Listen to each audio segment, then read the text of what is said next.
Hello, everybody. Welcome to today's webinar. I am Lori Monks. I'm an instructor here at CanScribe Career College. Today, we're going to get to know your Book of Style and Standards, the 4th edition. So thank you for coming. Well, first of all, what is the Book of Style and Standards? This is basically a book that was first developed about 35 years ago by the AHDI. The AHDI is the Association for Healthcare Documentation Integrity. They're the ones who tend to govern MTs in North America. Many MTs call this book the medical transcription Bible, just as kind of a joke. But basically, the Book of Style, or the BOSS, as many of us will call it, and I'll probably go back and forth between calling it the Book of Style and the BOSS, just out of habit. But it's just a set of formatting rules used as a guide for MTs, and it covers everything from punctuation to specialty-related formatting info. There's also information on the privacy laws like HIPAA, for example. There's quite a bit in there. You might actually be surprised what you can find in your Book of Style. So right now we're on the 4th edition of the Book of Style. So just as a tip, remember that while company account specifics will come first, and we'll touch on this again later, there's a lot of companies that do use the Book of Style in their hierarchy of resources, and some very small companies or offices might just use the Book of Style solely for their formatting rules instead of using a set of account specifics. You may have also noticed that you also have access to the Book of Style 3rd edition Grammar and Usage Resource Book. So what happened was when they developed the 4th edition of the Book of Style, they removed a large amount of the grammar information to make that book more relevant for other healthcare practitioners as well. So people like medical office assistants, ward clerks, and so on. But knowing how much MTs need the grammar information, they took the grammar sections from the 3rd edition of the Book of Style and they printed them in this reference. Okay, so as we mentioned earlier, the account specifics will always come first in your hierarchy of resources. Just always think, account specifics always get their way. So this means that if you notice the account specifics asks for one thing and the Book of Style asks for something else, you must go with your account specifics first. Account specifics are the formatting rules that your company wants you to apply so that all of their documents look the same. So they will always come first. So for example, if your account specifics ask you to do headings in all caps and no colon, and you notice that the Book of Style has the colon, you're going to go without the colon because that's what your account specifics have asked. So the account specifics trump the BOSS. Okay, so when you're looking for how to format something, you always want to go to your account specifics first. But if you can't find what you need there, then your Book of Style will come next. Okay, so let's talk about the different versions of Book of Style. So there's the 3rd edition. Anyone who started this course before August of last year will be using the 3rd edition. That's the edition that I used when I went through the course as well. And it was out for quite a long time. I want to say about, I don't know, maybe 15 years or so. It was there for a very long time. And now we're on the 4th edition. Different companies will use different versions of the Book of Style. I do know of a couple that are still on the 2nd edition. So it's something that you'll want to find out when you start off with a job. If they're using an older version, such as the 2nd edition, which is no longer available through AHDI, then the company would supply you with a copy. So don't worry about that. There is a desktop app. Some of you may notice that right now there's a bit of a glitch with that, which VitalSource is working on. So there's always the web page version, which is what I'm going to show you today. It looks exactly the same. So there's the web page there, and you would just log in with the same login information. I do get a lot of questions about whether or not someone should buy a hard copy of the book or if they should stick with the electronic version. And really, that's a very personal thing. When I took the course, we only had the hard copies. There was no EBOS. And I mean, there's pros and cons. I found that it was nice because I can make hand notes, and myself, I tend to learn well by literally writing something by hand. And some people just prefer to have a hard copy in their hands. And I was one of those people, but then I found once the electronic version came out, it was a lot faster to search for things. I don't have to go to an index and try to find what I want and then, for example, have 20 different pages that the word fraction is on and have to go back and forth and back and forth. The electronic version is much, much faster. So it's really just personal preference. If you are wanting a hard copy, if you have your student membership with AHDI, which is currently $30 per year, then you would get the student discount, or sorry, the members discount towards your book. Make sure that you are ordering the correct edition that you need, and keep in mind that their prices will be in US dollars. You may also be able to find a used edition online somewhere like Amazon or eBay or something like that. Okay, so I know this looks really intimidating. These are the contents of the 4th edition of the Book of Style. I used to be terrified by my Book of Style. I just was so completely overwhelmed by it, and I avoided it as much as I could, which of course is the exact opposite of what I should have done. So the more and more that I looked around at it and got to know it, it really did get less scary. It felt a lot smaller, and it was really useful for me. I found that over time, it really did save me a lot of time instead of trying to find certain things online instead. So an example I often will give students is the account that I worked on was downtown in a very large city, and there were often fights on the weekend downtown, and people would have broken cheekbones. And I was constantly hearing Lafort level 2, Lafort level 3 fracture. And everywhere I looked online, it was different. A space between Lafort or not, Roman numeral 3, Arabic numeral 3, every combo thereof.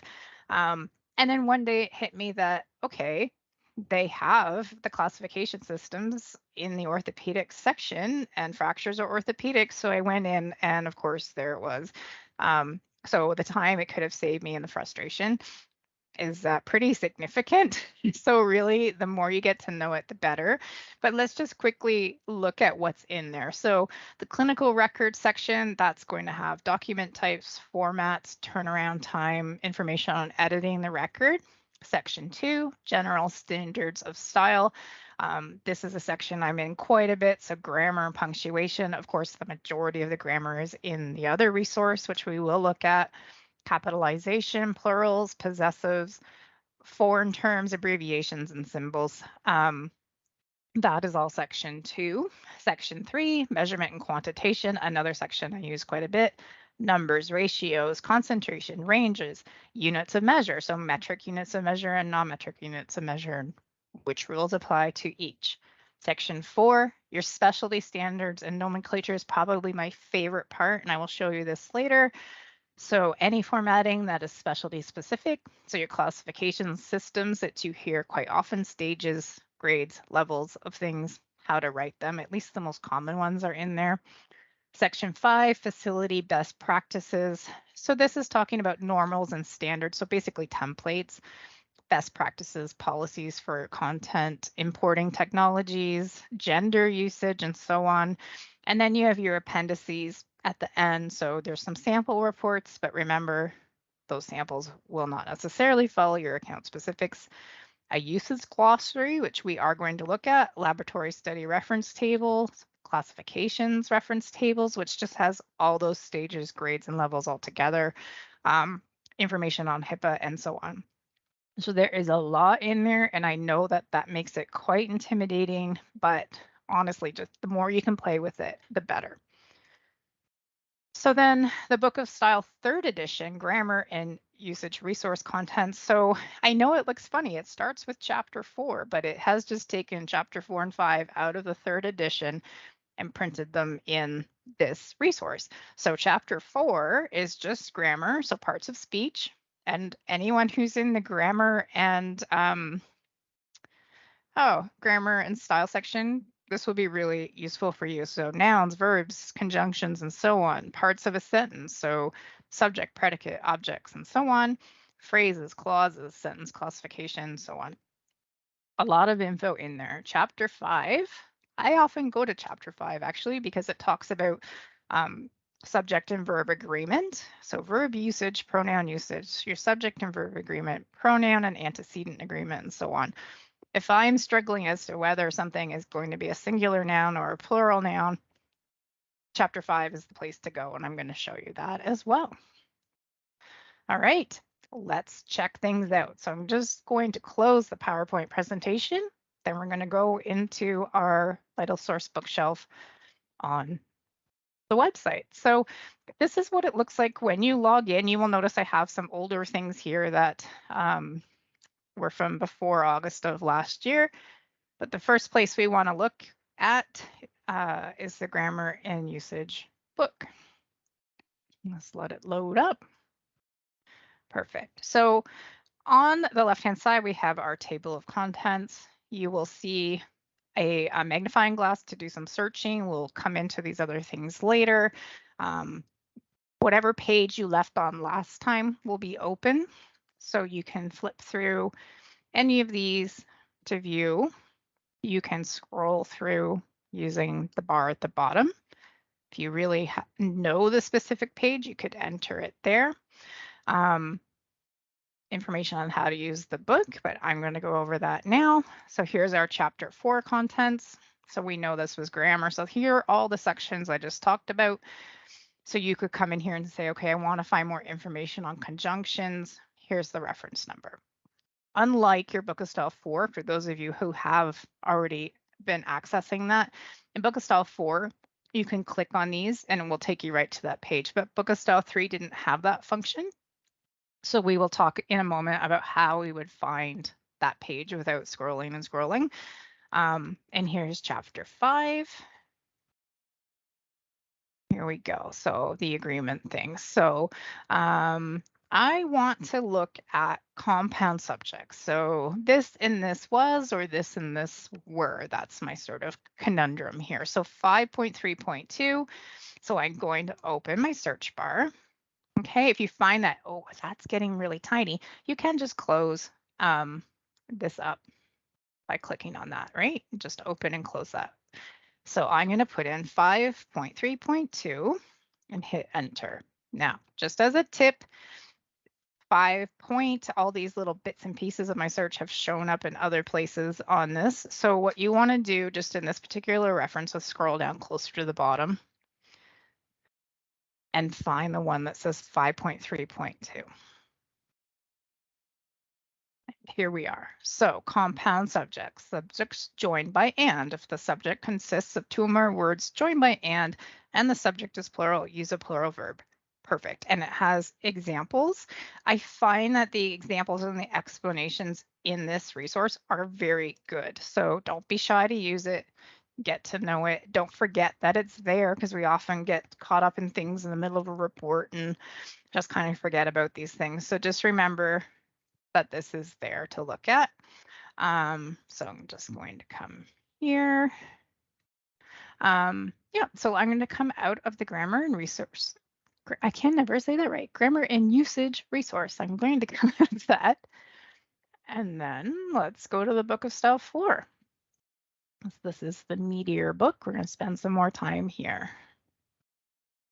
All right, so you can see things are open from whoever was logged in last, the things that they had open. So if you're finding that kind of annoying, you can collapse all of them. See, now I just see my basic sections. You can expand them if you wish, and that would show all the little subsections. So just keep that in mind. Again, you can open and close your table of contents all you want. So again, people, I think, don't realize that how to find all your chapters and so on. So if I want to find, say, the chapters in section 2, I need to click on that, and then it opens up each of the chapters. And then I can click on that and see the title page, or I can click on the little arrow beside it and open up all the little sections there.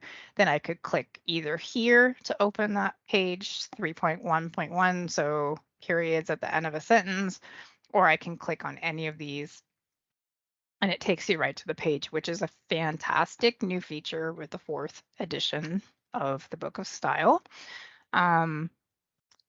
And then in terms of searching, you will find often, I'm just going to close this. I know that always bugs me, but anyways, the instructors and the graders will often give you reference numbers when we're grading. And so we might say, I don't know, view this book of style reference regarding that. And so really all you need to do is come in here, click on your search. Let's just get that out of the road. And let's just pretend that they asked you to look at 14.2.2. So we'll just type that in. Okay, so we can see it was about vertebrae and discs. So I'm going to click on that. And then it takes us right to that page. And then we can see the information that they wanted us to view. Okay, so that's one way of doing it. Oftentimes we don't know what the reference number is when we're working by ourselves. It takes quite a long time to really start to memorize those sections. The instructors tend to know quite a bit of them off by heart because we're in here constantly. So if you don't know the reference number, don't stress out about it. So let's just say we want to find some information about decimals. So we can type in decimal, and you can see that there's a few different pages that we could go to. I just clicked return, and now I can see all of the results.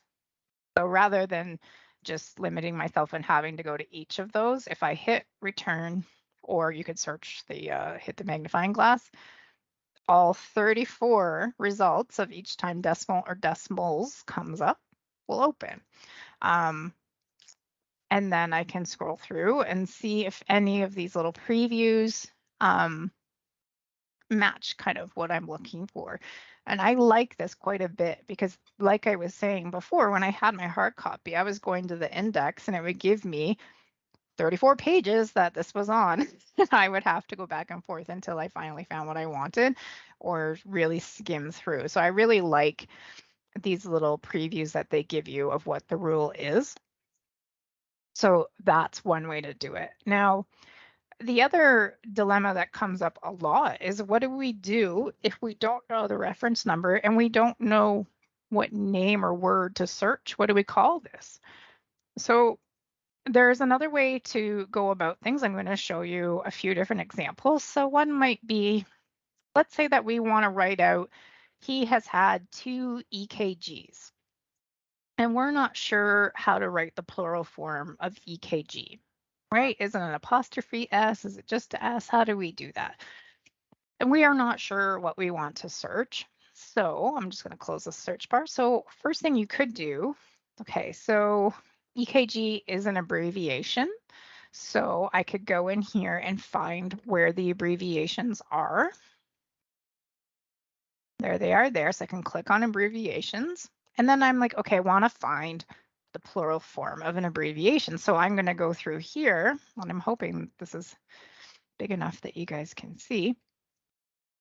And I'm going to look for plurals. Plural, plural, plural.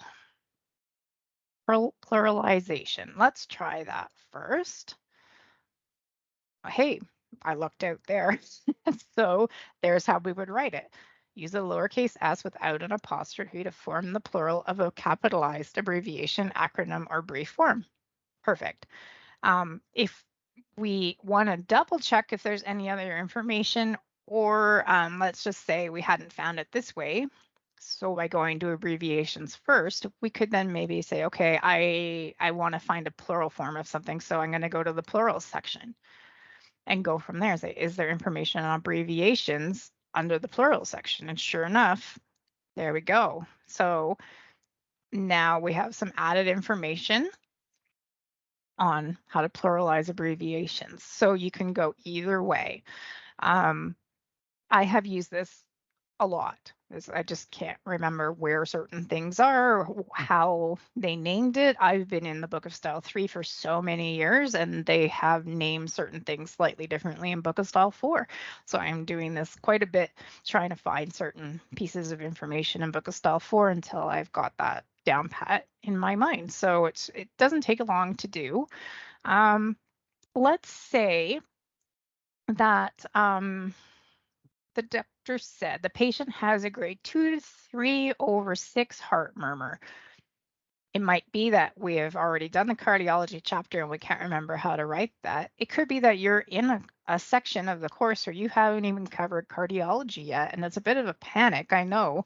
So how would we find that information? So I wanted to show you the specialty sections. I adore this section. It has saved me a lot of time and frustration. So, okay, so how do we write a range in heart murmurs? So I can go to the cardiology chapter, murmurs and clicks. Hey, perfect. So let's go there. Let's try that. So it's going to give us the information on how to write heart murmurs. And you may need to go a little bit further, but here's some examples of how to write it when there's a range. And remember, it will also say, so transcribe this, but not this. So it's giving you a couple of different ways that you can do it. A section in cardiology that I very often go back to are the EKG lead names because they're written kind of differently. And so I will often come back and just refresh my memory on how to write those. So keep in mind that those specialty chapters are there. If I were to go back and take the course again, something that I really would recommend doing is before you even do a chapter test or a course test, you want to maybe go into your book of style and see, is there a specialty chapter that relates to the topic that I'm doing? There's quite a bit of information here. And just maybe have a peek there and just say, okay, I'm doing the reproductive chapter, so let's just see what's here and just flip through. So if I wanted to, I could just hit the forward arrow once I've got to my home page and I could just flip on through and see what's there. You can, if I just click on this page, I can zoom in and out. You can use Control minus or your Control plus, or you can use hold your Control button down and use the wheel on your mouse to scroll up and down. So you can try to fit more in your page. And of course, you can always close that as well. So you might just kind of want to scroll down. You can scroll or you can go forward page by page. It's up to you. And maybe just see what's there. You're not trying to memorize it, anything like that. You just want to know what's there. And there's a couple of advantages to that. And this is why I kind of wish I had done this. One would be that when you're doing one of your course tests, if you can't find the answer in the course material, book style would be next. And you'd be surprised what you can find in here. Like I said, there's information on Hipaa, all kinds of things in here. So this would be your next place to go. So hopefully a light bulb might go off and say, okay, I can't find this in the course material right now. Book of style would be next, and I remember seeing it there. It also means that when you start on your transcriptions for that subject, as you're going, you might say, okay, they're telling me she's a gravid of this and a pair that. Okay, so you remember having seen that information here and how to write it. So I would have saved so much time if I had done that. So just a recommendation to just really remember that those specialty chapters are here. It's so useful. Pharmacology, for example, how to write out your medication instructions and doses and so on. If you forget how to write, like do the punctuation even, say, when they're giving you the medical instructions, like all of these things, it's in there. So don't forget that they're there. Let's say that we're transcribing a pulmonary function test. And in those tests, there's a lot of abbreviations and a lot of letters, as you guys have probably noticed. A lot of letters sound a lot of alike, so B's, D's, and so on. So let's just say we're not quite hearing those abbreviations clearly, or we're just not feeling confident with them. So we could go to the section having to do with the respiratory system, so pulmonology. And let's just see what's in here. So we've got symbols and respirations, pulmonary function testing. But if we look on mechanical ventilation, sleep tests, and here's our classification systems. If they had said Mallampati something or other, we could go there and check it out. So let's go to pulmonary function testing. Check it out, all these abbreviations and what they mean. So, if you weren't sure if they were saying FEV or FEC, here it is. So really remember that these are here. Let's just say we're talking about classification systems. So let's say you're doing a report and they say the patient has a Salter-Harris 4 fracture. So Salter-Harris, is it a one word, two words, hyphenated? Is the 4 a regular Arabic 4 or is it a Roman numeral 4? How do we write this? So there's a couple of things you could do. You could go to your orthopedics chapter. And we just mentioned that all the stages, grades, and levels would be in your classification systems. Notice that orthopedics and neurology are together. So you have classification systems for orthopedics in one section. I'm just going to zoom in a bit. And you also then have classification systems for neurology. So just keep that in mind. Sometimes they list what's there and other times they don't because there might just be so many. So I'm just going to try, since this is a fracture, orthopedics, I'm going to go to classification systems and let's just see if it's there. They don't have every single thing. That wouldn't be possible. It would just go on, but the most common ones are here. And they're listed in alphabetical order. So I'm just going to scroll on through to get to the S's. Here we go. So there's Salter by itself and there's Salter-Harris, and there's how to write it.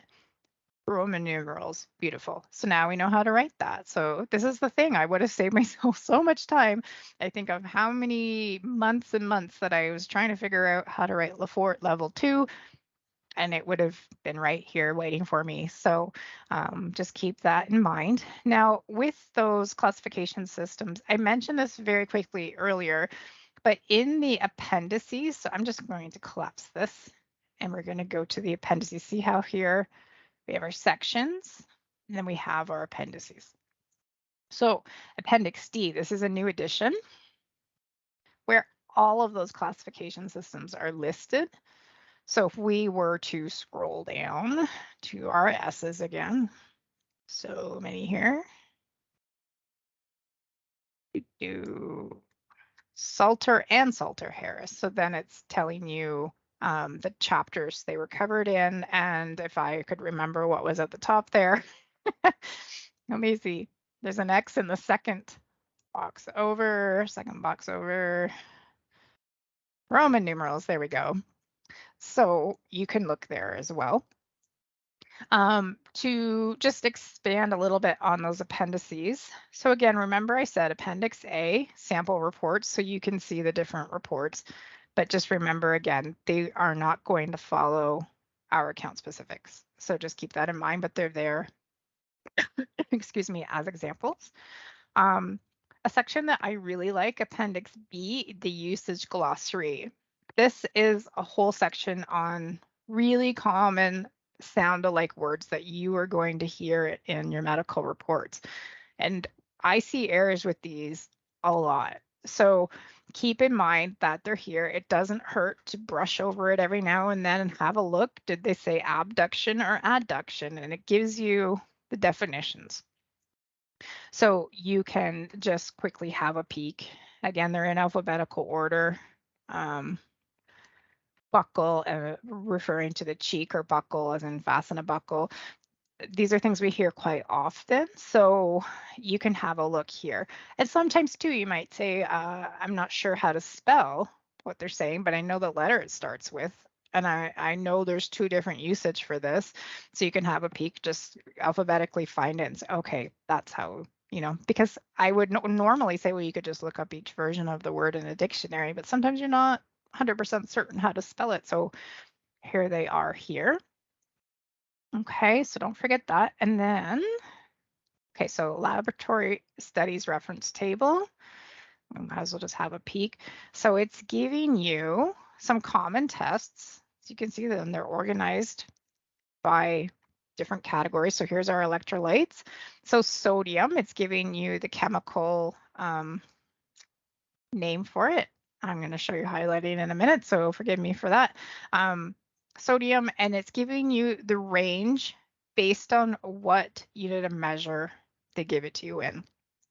So, for example, if they were giving you a potassium and you weren't clearly hearing the number, and they didn't mention that there was any issue with their potassium, so hypokalemia or hyperkalemia, you could come and see, does it fall, which in that range, right? I have had dictators where I couldn't tell if they were saying 15 or 50, 16 or 60. So I would come in and sneak a peek and see what the normal range was, because they didn't mention there being an issue. So if 15 falls in the normal range, perfect. Then that would help. Of course, if you're ever unsure, you want to leave a blank, but these are here to help us out. And also, I mean, there's been times I'm not 100% sure I'm hearing the unit of measure clearly. So if they're giving me calcium, I could come in here and say, okay, it's milligrams per deciliter or millimoles per liter. That would help me figure out what are they saying. Okay, so then Health Story Project is not really going to help us today, but Hipaa information, for those of you who are getting into those sections of the course, added information here, right? So there's so much info. Index, of course, at the back, just like your hard copy, but now you have links to get to those pages, so that's nice. I just want to kind of look at the beginning again. So document types, formats, turnaround times. So they're going to give you information about the different types of notes and so on. Salutations, so things to do with letters, paragraph forms, and so on. All very handy. Editing the record. Now remember too, so they'll talk about slang and so on. And they may say something with slang as to what to do with it, but remember that your count specifics talk about being verbatim. So here it's saying brief forms of words should be expanded, but we accept brief forms of words, and it mentions that in the spec. So just keep that in mind. We did have a quick peek at section 2 earlier, punctuation, capitalization, plurals, abbreviations, and then measurement, formatting numbers. There's a section here on Roman numerals, for example, so it's going to give you a good list, a starter list anyway, of what you would use Roman numerals for. And of course, you can get a link to Appendix D. Ratios, concentrations, and ranges. Okay, so ranges with a hyphen. So it talks about when you can use the hyphen and when you can't in a numeric range. That comes up a lot. Units of measure. So again, the international system of units is your metric. So that's all information to do with metric, and then your non-metric and more information there. So I'm just showing this so you can see, like, the more you get looking, the easier this gets. And it just really becomes very, very small when you're used to it feeling big and overwhelming. So here's our specialty chapters again as well. So I'm just going to go back to orthopedics. And let's go to the section on surgical wires, screws, and pins. Oh, it's giving me a link to sutures, catheters, needles, and wires. Okay, so let's just look at some of the other things we can do. So let's just say that we want to, I'm just going to find maybe a good spot, catheters, maybe. We want to highlight something just so it stands out. So we could just use your cursor to highlight, and then this is going to pop up. So you can choose the color that you wish to highlight it in. So we can highlight it, right? So that's one thing you can do. And then let's just say that I wanted to add a note about that. Then you could say something here. I don't know. Hyphenate French sizing when used as a compound modifier. Perfect. So you can leave that note. You could also do, maybe we want to make ourselves a study guide. So we want to have a flashcard. So here we can create a flashcard deck. So this is what the one side of the flashcard would say, is what you've highlighted. And you can maybe say, I don't know, how is the diameter of a hypodermic needle indicated, I don't know, whatever it is that you want to quiz yourself on, and then you can save it and give yourself a quiz. You can create decks of these as well. So you could have them all related to a certain topic if you wish. So you can see here there was one before called Psych Study. So that would be that section. In fact, I think, oh no, there's one card there. So these are all things that you can do. And then if you didn't want it anymore, just delete and come back, delete that deck. Do I want to delete it? Sure, I do. Let's see what else. So let's say, just trying to find, I don't know, we want to look up the word gauge. You can look it up in Wikipedia. Now, I know Wikipedia is not always the most reliable, but takes you to more information about gauge. Let's just see. Highlight again. Oh, and you can have it read it out loud to you as well. So there's all those things you can do. You could copy it if you wanted to have it somewhere else as a note. So yeah, play with it, play with it. So any notes I had taken, I will say anything you highlight when you hit annotations. So let's just go back here. I could find that again by clicking on this. Looks like a piece of paper with a star. Anything I highlighted will show here and any notes I took. So let's just say I was on a different page completely. Let's say I'm on the cardiology. Whoops, I'm on the cardiology page. I just clicked on that picture and it made it bigger for me, by the way. That's what happened. And I want to go find my catheter information. If I click on it, it will take me there. If I had decided to bookmark a page, so let's go to genetics and just pick anything. Okay, so we're going to bookmark this page for allele. So I'm going to hit the bookmark button, and now that bookmarks this page. So then we want to come back in here. So annotations are here. You can see it gives you that description. Bookmarks, literally, this is what the reference number is. That's it. So if you feel like just having that reference number in the name of that section is not going to be enough to stir your memory when you're looking for things later, you may want to highlight things instead and then go to annotations and use this in lieu of a bookmark because it gives you a bit more information. And then if you want to delete it, you just delete. So view and book, you could click on that instead, but again, just clicking on this will take you there. You could edit what you wrote about it. So this was my note I made earlier about catheters, and this is just because I highlighted it. So that's the difference. I know I did the same thing on two different things, but anyways, so you can just delete things later. Okay, so I deleted my highlight and then I deleted my note about it. So that's it. There's my bookmark if I want to delete it, and so on, flashcards and so on. You can also change your highlighters. You can change your text, your font size. You could use different fonts if you wish, if you find something's more clear. You may find that the white and black is hard on your eyes if you're working late at night, so you could go and change the color. I prefer something like a sepia tone, something a little bit less contrasty, but not like black and white completely. There's I think it's cyan, you could call it. So there's different options that way, whatever's easier on your eyes. Change your margin sizes, line heights, and so on. So, you know, go for it, play with it. Fast highlight would mean that when you run over it with your cursor, it would just highlight it. You wouldn't have to then select what you want after that.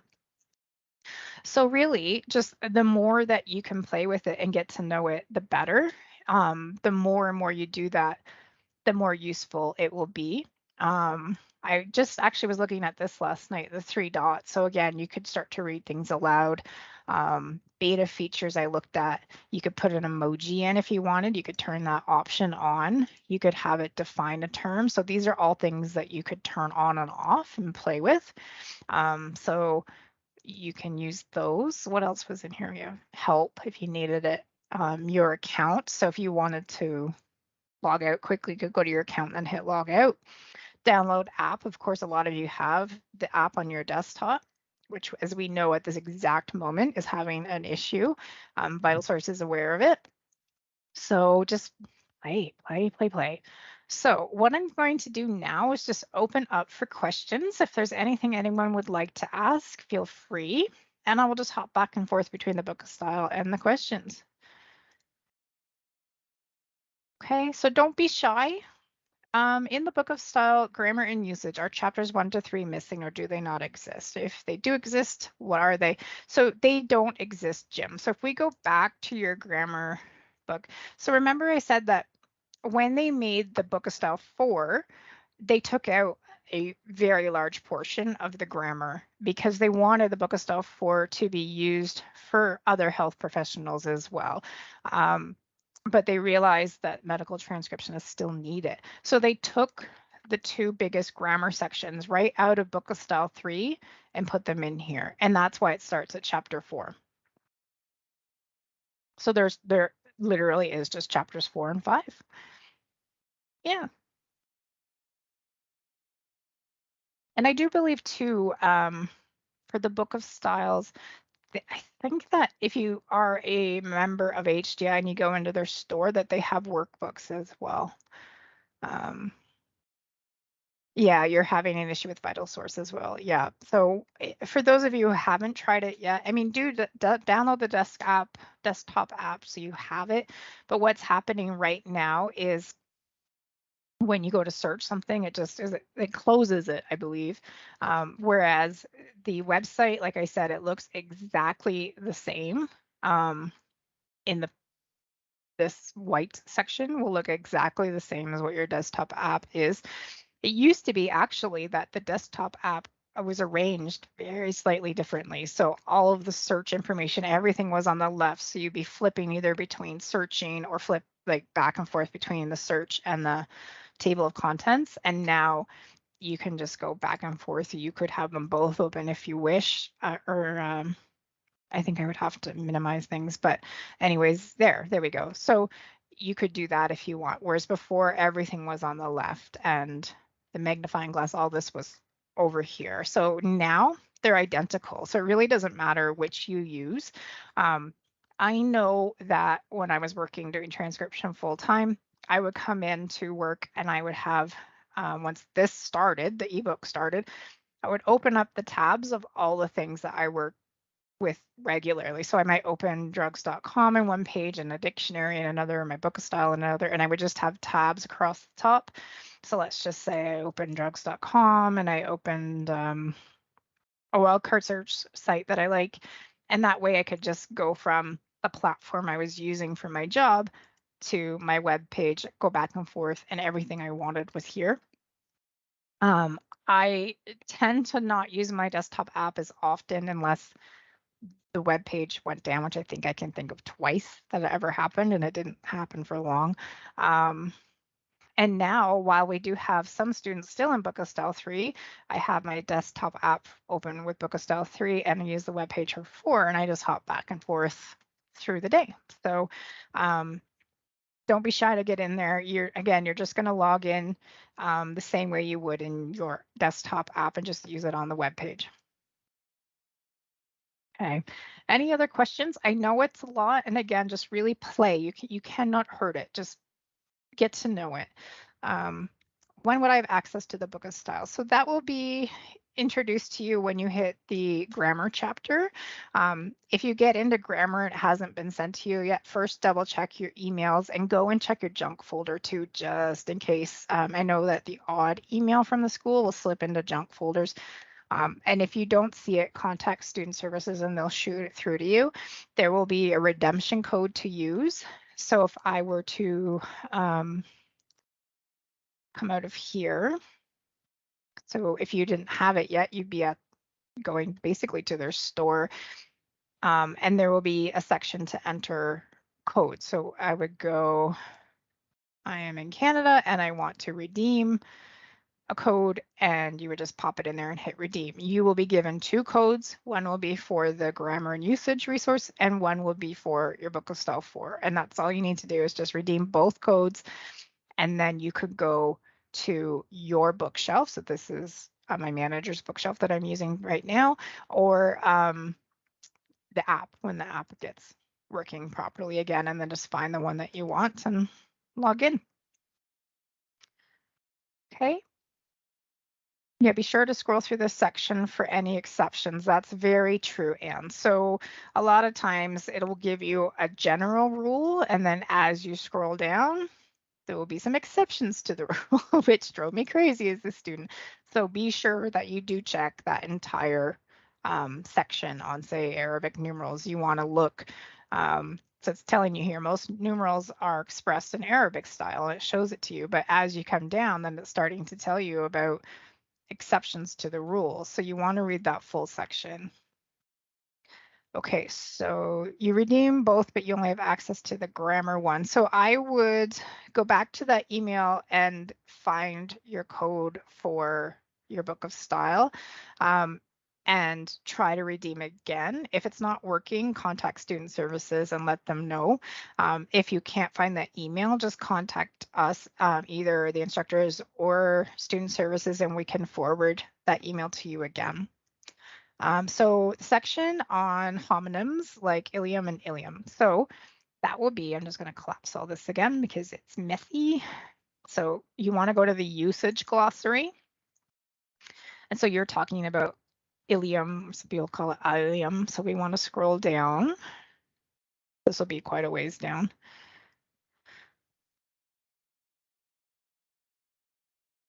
We're still in the C's. So many words that sound so similar.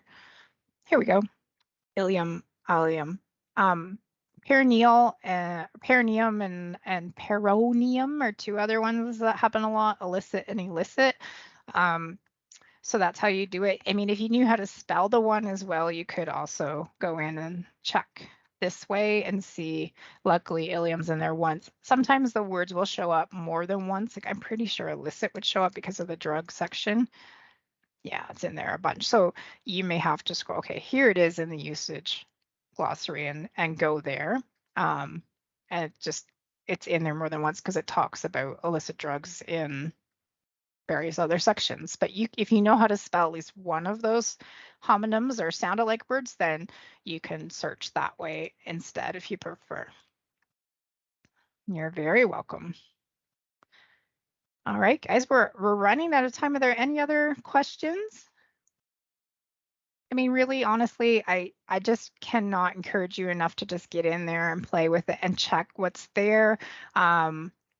Always go to your account specifics first, like I said earlier, and see if the formatting information you want is there. If it's not there, book of style is next. I know that the place that I worked for a number of years had actually another section. They had their own formatting book. So they had account specifics for the hospital.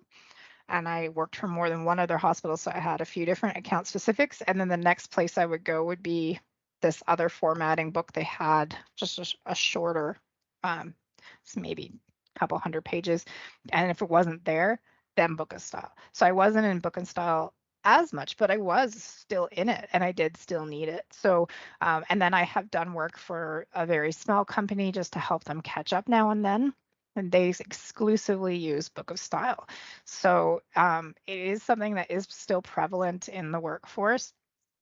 And it's a really good foundation to build on from there.